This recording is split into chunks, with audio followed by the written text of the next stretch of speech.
Greg, obviously very disappointing second half. A lot of turnovers, a lot of unforced turnover. I guess I'll start with that. I mean, Bradley maximized that.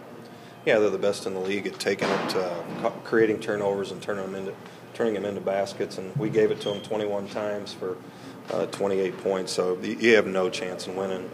And certainly our focus going into the game was taking care of the ball and sharing it, giving it up, not over dribbling. But we didn't do that, and they took advantage of it.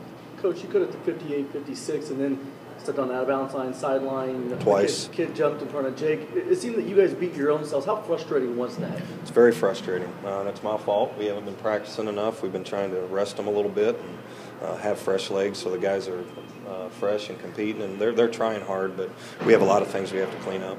You speak of them trying hard, but it seems like even the Southern game, the last 3 games, you guys are just getting in your own way. You know how talented this team is, but how frustrating is it? I mean, they're not playing to their potential right now.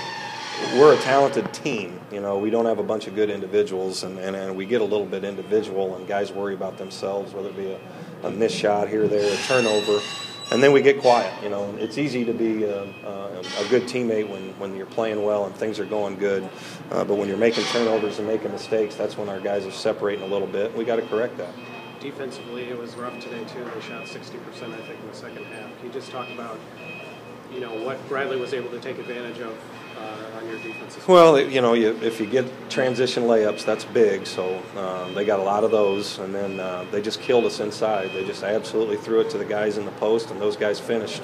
And they got to the free throw line when they didn't. We had 2 guys get to the free throw line. Jake Odom did, so that tells you a little bit about our aggressiveness. But in timeouts and at halftime, you know, our offense was fine because we were making shots, but we knew we were going to have to clamp down on defense, and we didn't do it. We were even worse in the second half. Do these guys need to look within themselves a little bit? Because today was, you know, there was a lot, like Rick said, there were a lot of unforced stuff and, you know, stuff that would have been their own doing. Is that something they need to look inside a little bit? If you're a competitor at all, you bounce back from stuff like this, and you're disappointed by the way you play. And Todd, all I know is I didn't do a good enough job in practice the last 2 days, and didn't do a good enough job today. And all I know is to work harder, and we're going to get back and we're going to practice harder and longer, and see if we can't clean some of these things up.